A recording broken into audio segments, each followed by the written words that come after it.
সহ্য আমরা করতে পারছি না। আজকে তাকে প্রশাসনের কান ভারী করে, মন্ত্রীর কান ভারী করে, যদিও সেই মন্ত্রী ধর্মমন্ত্রী ক্ষমা চেয়েছেন। এটা ফেসবুকে দেখেছেন কিনা আমি জানি না। বলছে আমার যদি কোনো ভুল হয় আমার চাপে আসবে, কারণ তরুণ যুবক এখানে নির্দিষ্ট কোনো দলের নয়। কি আজকে লম্পট, মন খারাপ করে না, বোঝার জন্য বলছি। কি নেশাখোর, হিরোইন খোর, নামাজ কালাম পড়ে না, এই ধরনের কলিজার ভিতরে, এই মানুষগুলোর কলিজার ভিতরে আজকে মিজানুর রহমান আজহারি কথা বলেন, যারা এক সময় কিনা স্ক্রিন টাচ মোবাইলের ভিতরে নাটক, সিনেমা, গান দেখতো, সাকিব খান, সালমান খান, শাহরুখ খান যাদের মোবাইলের মধ্যে আইডল ছিল, আজকে সেগুলো ফেলে দিয়ে ডক্টর মিজানুর রহমান আজহারির আওয়াজ তারা শুনে ভালো হওয়ার তারা সিদ্ধান্ত নিয়েছে। কথা বলা ঠিক কিনা?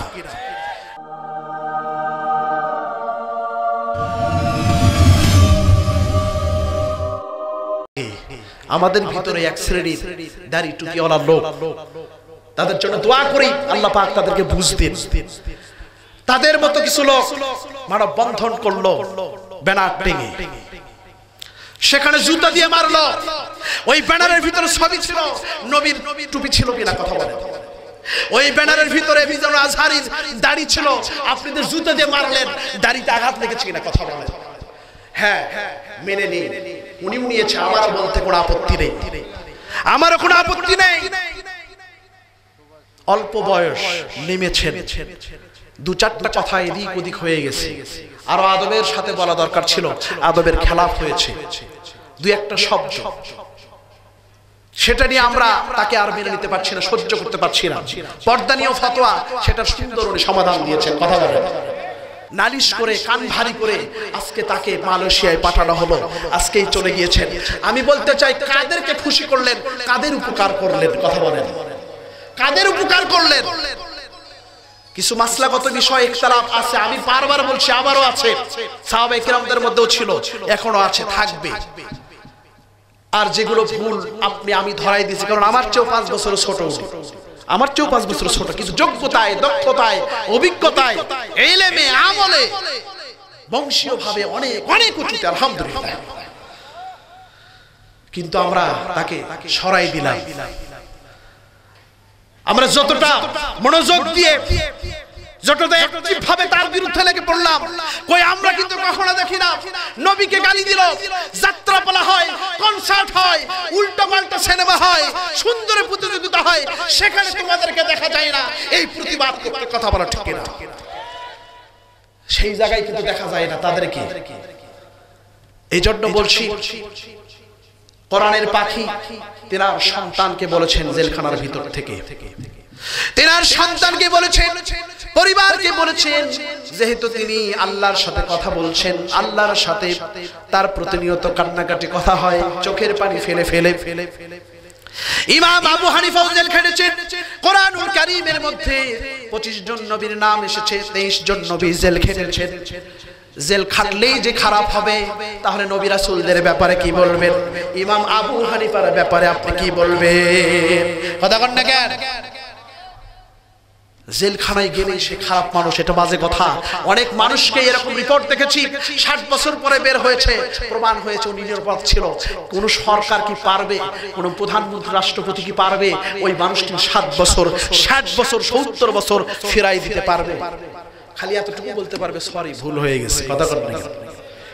তাহলে তার 60 বছর পরে প্রমাণ হলো ওই মানুষটি কোনো ভুল করে নাই, অন্যায় করে নাই, নিরপরাধ একজন মানুষ ছিল।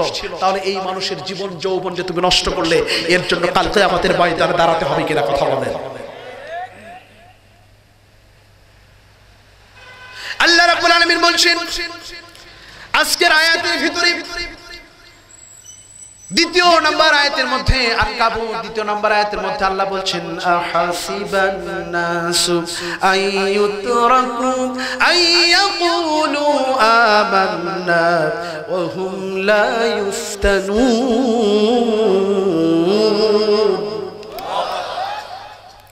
লোকেরা কি মনে করেছে ঈমান এনেছি, এই কথাটুকু বললেই তাদেরকে ছেড়ে দেওয়া হবে, আর কোনো পরীক্ষা করা হবে না, পরীক্ষার হলে ঢুকতে হবে না? লোকেরা কি এটা মনে করে বসে আছে নাকি? সূরা আনকাবুত লোকেরা কি মনে করেছিল ঈমান এনেছি, আমার দাড়ি টুপি পাঞ্জাবি সবই তো আছে, আমি ওই কাল কিয়ামতের ময়দানে যখন ধরবে বিচার শুরু হয়ে যাবে, বলবো যে আমি ঈমানদার ছিলাম, আর ছেড়ে দেবে। নবী রাসূলদের কোনো গুনাহ ছিল? গুনাহ আছে।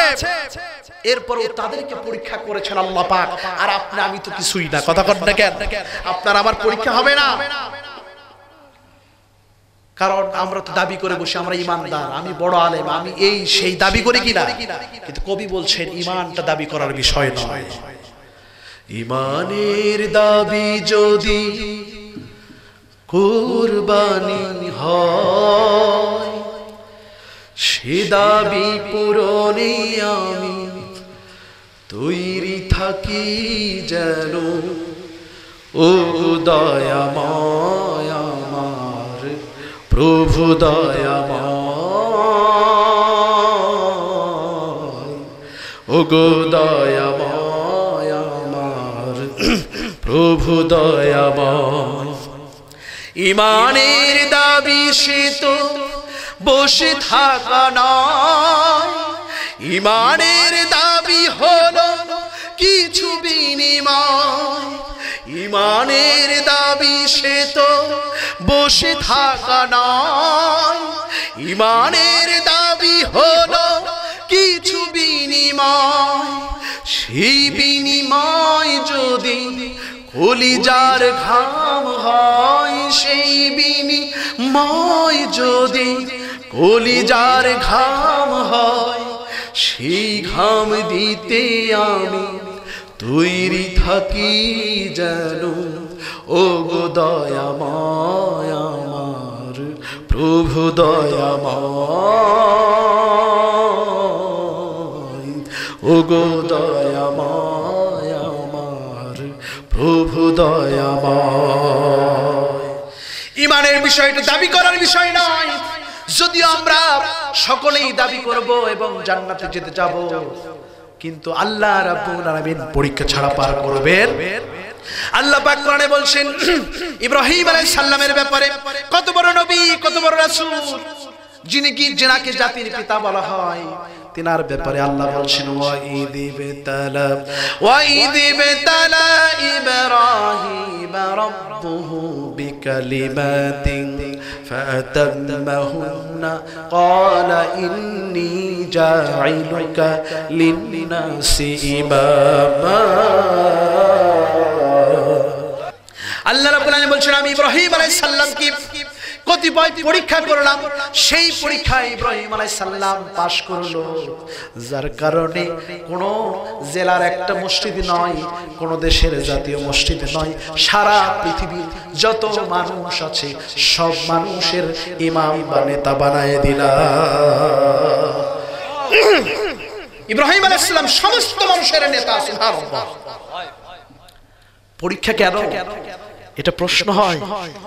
ইসলামটা সহজ, হ্যাঁ সহজ সুন্নাহ আছে, সহজ সুন্নাহ আছে। খাওয়ার পরে কাইলুলা করা, একটু দুপুরে শুয়ে থাকা সুন্নাহ, খাবার পরে মিষ্টি খাওয়া সুন্নাহ। রাসূলের কোন সুন্নাহকে ছোট করে দেখার সুযোগ নাই, ঈমান থাকবে না, কাফের হয়ে যাবে। কথা বলে রাসূলের ছোট খাটো এগুলো বলা যাবে না, বলেন সহজ সুন্নাহ, কঠিন সুন্নাহ। সহজ কোন সুন্নাহ যদি এক পাল্লায় দেওয়া হয় আর এক পাল্লায় আসমান জমিনের সবকিছু দেওয়া হয়, তারপর রাসূলের সুন্নাহটাই ভারী হবে। সুবহানাল্লাহ। সহজ সুন্নাহগুলো যেভাবে আমরা পালন করব, আমল করব, ঠিক তেমনি সুন্নাহর তাগিদে বদরের প্রান্তরে জালিমের শায়েস্তা করার জন্য আমরা উপস্থিত হতে রাজি আছি কিনা? কথা বলেন। যদি উহুদের প্রান্তরে যেতে হয়, যদি তায়েফের ময়দানে যেতে হয়, শিহাবে আবু তালিবের যদি বন্দী হতে হয়, সেটাও সুন্নাহ। কথা বলেন ঠিক কিনা? সহজ যুক্তি দিয়ে আমরা পার পেয়ে যাই, একরকম বোকা বানাই। ভালো, এটা খারাপ নয়। যে ভাইয়ের দাড়ি নাই, দাড়ি রাখতে হবে, রাখার জন্য কৌশল করেন। আমরা বলে থাকি যে ভাই আপনি দাড়ি রাখবেন না, হাউজে কাউসারে পানি খাওয়ার সময় আল্লাহ রাসূল যদি মিলায় নেন যে আমার দাড়ি নাই কেন, আলহামদুলিল্লাহ, সুন্দর ভালো যুক্তি, কোনো সমস্যা নেই। যে ভাইয়ের প্রতি দাওয়াতি কাজ করা হয় সেই ভাইয়ের জন্য দোয়া করি, যে ভাইয়েরা দাড়ি রাখতে পারেন নাই তেনারা দাড়ি রেখে দেন, আলহামদুলিল্লাহ। কিন্তু আমার প্রশ্ন, কাল কিয়ামতের কঠিন মুহূর্তে হাউজে কাউসারের সময় যদি আল্লাহ রাসূল বলেন বদরের প্রান্তরে, উহুদের প্রান্তরে, খন্দকের প্রান্তরে, তাইফের ময়দানে আমার রক্ত ঝরেছে, আমার জখম হয়েছে, দেখি তোমার কোন জায়গায় জখম হয়েছে, কথা কন না কেন? আল্লাহ রাসূল জিজ্ঞেস করতে পারেন না? আমি তো আহত হয়েছি, আমি তো জখম হয়েছি, তোমার দেখি কোন জায়গায় জখম হয়েছে, ব্যথা পাইছো, আহত হয়েছো, কথা বলেন না কেন? কথা ঠিক নাকি না? এজন্য সহজগুলো যেগুলো পালন করার করব, সাথে সাথে কঠিনগুলো পালন করার সর্বোচ্চ চেষ্টা থাকতে হবে, নিয়তটা পরিষ্কার থাকতে হবে। যদি তা না করেন কাল কিয়ামতের ময়দানে ধরা খেয়ে যাবে, কথা বলেন ঠিক কি না?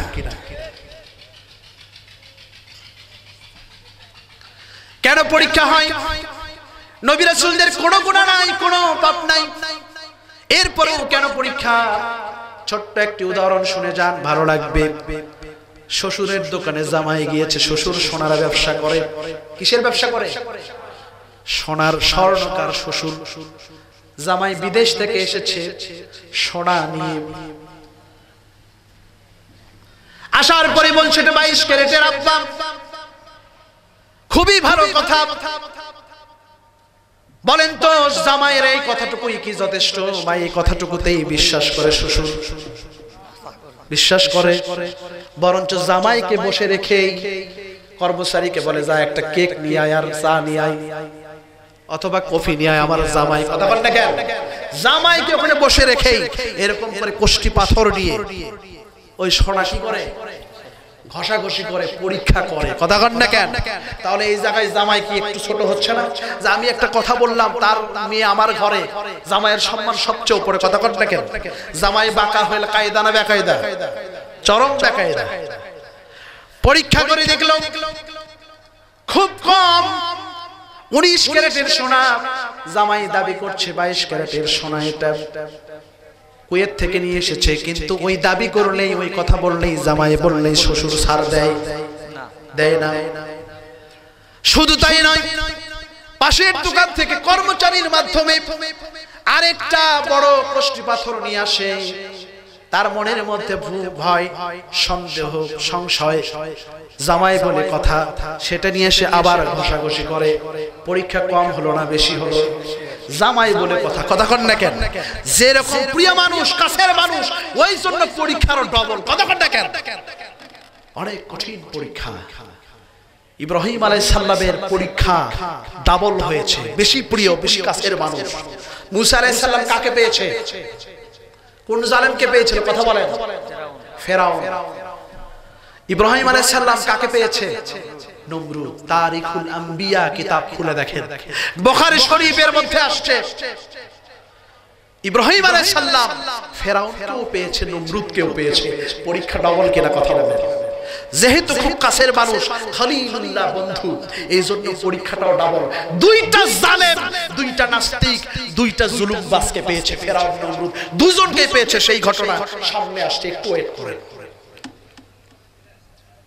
জামাইকে সুন্দরভাবে, ভদ্রভাবে সম্মান দিয়ে কথা বলে, নত হয়ে হাসি মুখে কথা বলে বিদায় করে দিল। বাবা, তোমারে মনে হয় ঠকাইছে, আসলে এটা 22 ক্যারেটের নয়, 19 ক্যারেটের। যে কোনো ভাবে হোক জামাইকে বিদায় করে দিল।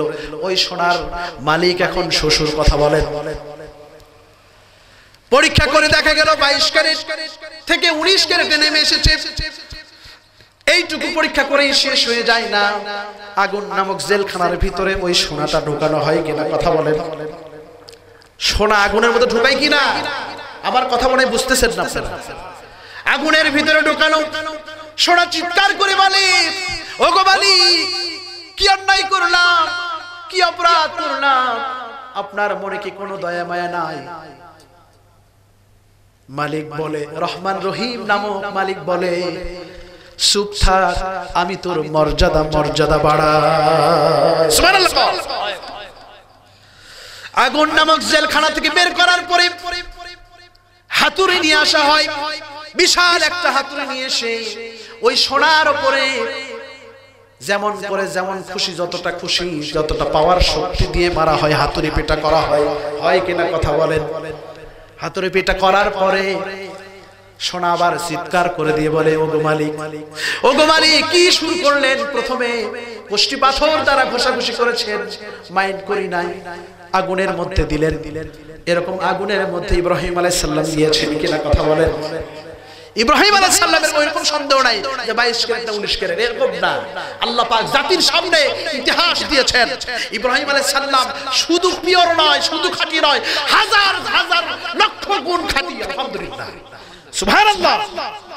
যার কারণে ইব্রাহিম আলাইহিস সালামের নমরুদের আগুন একটা পশমও পুড়াইতে পেরেছে পারে নাই, কারণ খাঁটি পুড়াবে কেন? সুবহানাল্লাহ। পৃথিবীর ইতিহাসে একটাই উদাহরণ, আল্লাহু আকবার। খেয়াল করে শুনুন, হাতুড়ি পিটার পরে বড় একটা কেসি নিয়ে আসা হয়।